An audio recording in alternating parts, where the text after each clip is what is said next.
I know it doesn't look very different, but this right here is peak Mac Studio. Say hello to the M2 Ultra Mac Studio.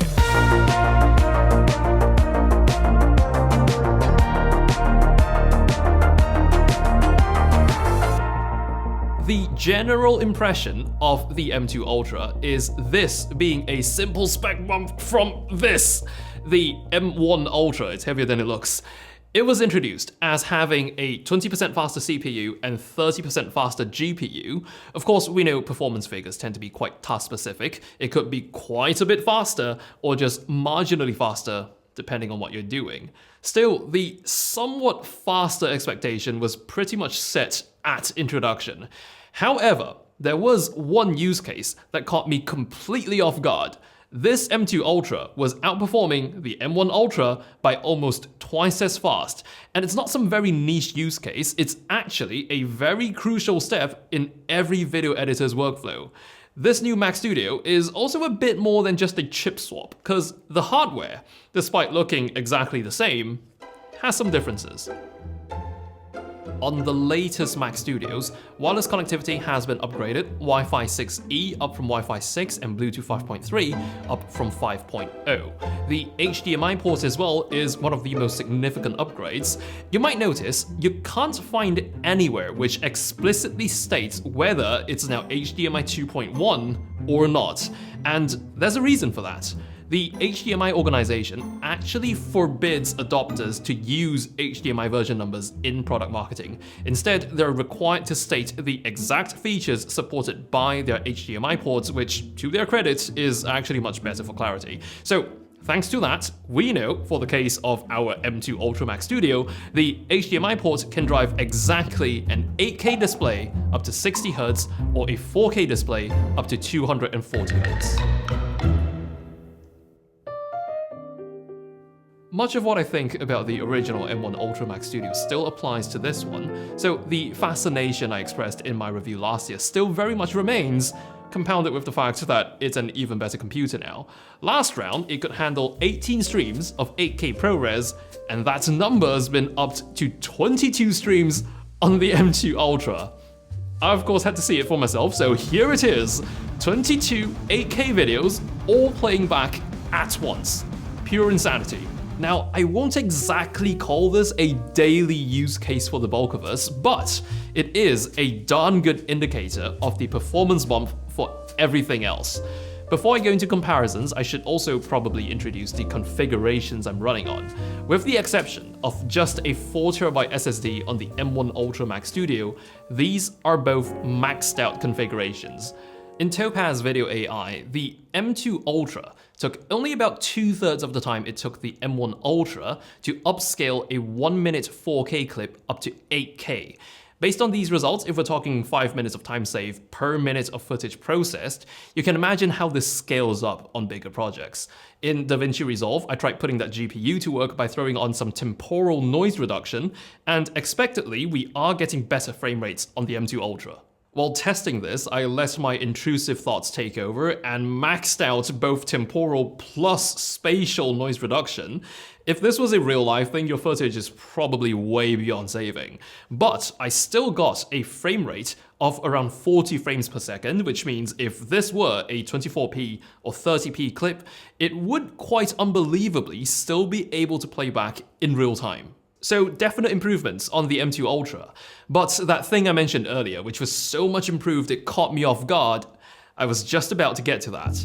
You see, the M2 Ultra's real superpower is actually transcoding video from ProRes.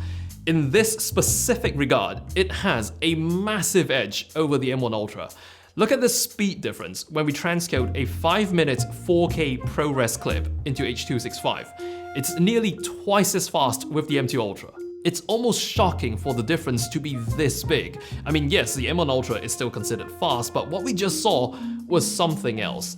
The reason for this leap has something to do with the multiple encoders on the M2 Ultra being able to work together to encode a single stream of video even faster.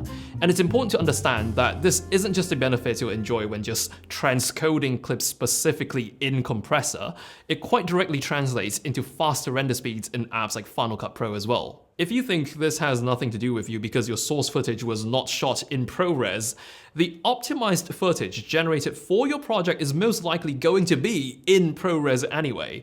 And from my testing, the speed advantage applies when exporting to both H.264 and H.265 codecs. So oddly specific area for one of the M2 Ultra's biggest performance gains, but it's an exact area which matters a lot to the many Mac Studio users who use it for video work. Another massive advantage of the M2 Ultra is the maximum amount of RAM it can accommodate. The limit was 128GB on the M1 Ultra, but now you can have up to 192GB on the M2 Ultra. Very often, I get asked, when would anyone ever need that much RAM? Well, let me show you how horrifyingly quick you can run out of RAM by doing a RAM preview of this composition in After Effects. This 4K composition is exactly 1,500 frames long, and storing them in the RAM is necessary to preview them in real time. You can see it doesn't take very long before you see some serious load on the RAM.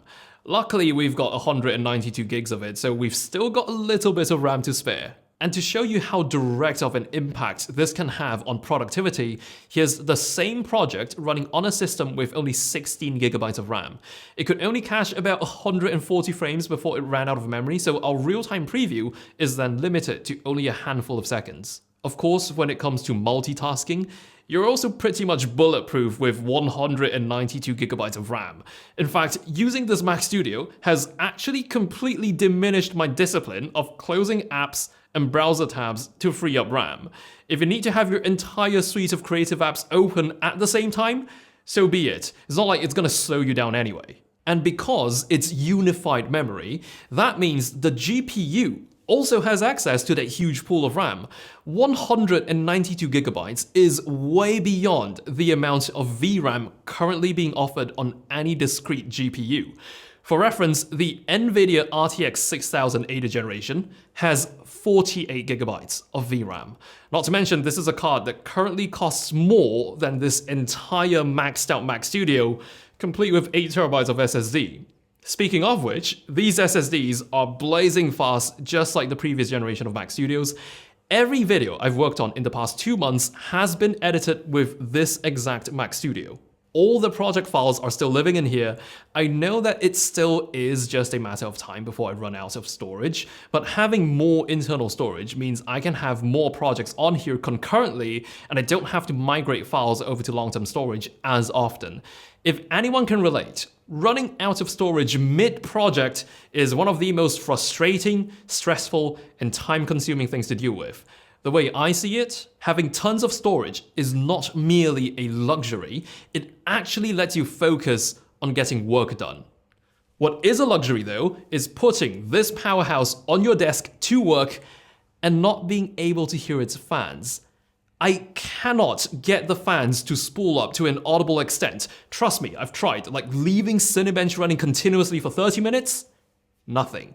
From where you're sitting, you're gonna forget this thing has fans installed. And the irony is, despite being called a Mac Studio, it's actually super compact and quite portable. Aside from taking up very little space on your desk, if you ever really need to go somewhere and bring work along, just packing up your primary workstation desktop and leaving is actually no big deal at all.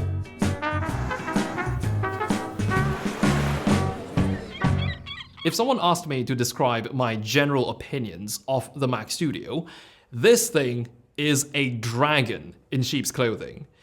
It's my second Mac Studio, and I still find it deceptively powerful for its appearance. It's fast, small, silent, draws very little power, and a pleasure to get your work done on. It's also got a very nice edge for my cat to scratch his cheeks on.